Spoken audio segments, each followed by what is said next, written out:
ರಾಜ್ಯ ಸರ್ಕಾರದ 5 ಗ್ಯಾರಂಟಿ ಯೋಜನೆಗಳ ಕುರಿತು ಇದೀಗ ಹೊಸ ರಾಜಕೀಯ ಚರ್ಚೆ ಆರಂಭವಾಗಿದೆ. ಗ್ಯಾರಂಟಿಗಳನ್ನ 1 ವರ್ಷದ ಮಟ್ಟಿಗೆ ಸ್ಥಗಿತಗೊಳಿಸಿ ಆ ಹಣವನ್ನ ರೈತರ ಸಾಲ ಮನ್ನಾಕ್ಕಾಗಿ ಬಳಸುವಂತೆ ಜೆಡಿಎಸ್ ಶಾಸಕ ಶರಣಗೌಡ ಕಂದಕೂರ ಸರ್ಕಾರಕ್ಕೆ ಮನವಿಯನ್ನ ಮಾಡಿದ್ದಾರೆ.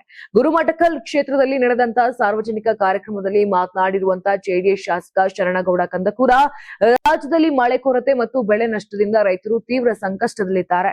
ಹೀಗಾಗಿ 1 ವರ್ಷದ ಮಟ್ಟಿಗೆ 5 ಗ್ಯಾರಂಟಿ ಯೋಜನೆಗಳ ಸ್ಥಗಿತಗೊಳಿಸಿ ಆ ಹಣವನ್ನ ರೈತರ ಸಾಲ ಮನ್ನಾಕ್ಕಾಗಿ ಬಳಸಬೇಕು ಅಂತ ಮುಖ್ಯಮಂತ್ರಿ ಡಿಕೆ ಶಿವಕುಮಾರ್ ಅವರಿಗೆ ಮನವಿಯನ್ನ ಮಾಡಿದ್ದಾರೆ.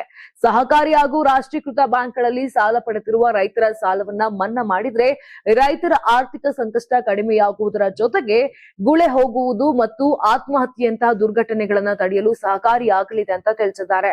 ರಾಜ್ಯ ಸರ್ಕಾರ ಪ್ರತಿ ವರ್ಷ ಗ್ಯಾರಂಟಿ ಯೋಜನೆಗಳಿಗೆ ಸುಮಾರು 56,000 ಕೋಟಿ ರೂಪಾಯಿ ವೆಚ್ಚ ಮಾಡ್ತಿದೆ. ಈ ಹಣವನ್ನ 1 ವರ್ಷದ ಮಟ್ಟಿಗೆ ಸಾಲ ಮನ್ನಾಕ್ಕಾಗಿ ಬಳಸಿದ್ರೆ ರೈತರಿಗೆ ದೊಡ್ಡ ನೆರವಾಗಲಿದೆ ಅಂತ ಅಭಿಪ್ರಾಯಪಟ್ಟಿದ್ದಾರೆ. ಇದೇ ವೇಳೆ ಎಚ್.ಡಿ. ಕುಮಾರಸ್ವಾಮಿ ಮುಖ್ಯಮಂತ್ರಿ ಆಗಿದ್ದ ವೇಳೆ ಕೇವಲ 14 ತಿಂಗಳ ಅಧಿಕಾರಾವಧಿಯಲ್ಲೇ 25,000 ಕೋಟಿ ರೂಪಾಯಿ ರೈತರ ಸಾಲ ಮನ್ನಾ ಮಾಡಲಾಗಿತ್ತು. ಹಾಗಿದ್ರೆ ಕಾಂಗ್ರೆಸ್ ಸರ್ಕಾರವು ಕೂಡ ರೈತರ ಪರ ಇದೇ ರೀತಿ ನಿರ್ಧಾರ ಕೈಗೊಳ್ಳಬೇಕು ಅಂತ ಒತ್ತಾಯಿಸಿದ್ದಾರೆ. ಗ್ಯಾರಂಟಿ ಯೋಜನೆಗಳು ನೈಜ ಫಲಾನುಭವಿಗಳಿಗೆ ಮಾತ್ರ ತಲುಪುವಂತೆ ಸರ್ಕಾರ ಕೆಲವು ಪರಿಷ್ಕರಣೆಗಳನ್ನ ಕೈಗೊಳ್ಳುತ್ತಿರುವ ಸಂದರ್ಭದಲ್ಲೇ ಜೆಡಿಎಸ್ ಶಾಸಕರ ಈ ಸಲಹೆ ರಾಜಕೀಯ ವಲಯದಲ್ಲಿ ಚರ್ಚೆಗೆ ಗ್ರಾಸವಾಗಿದೆ.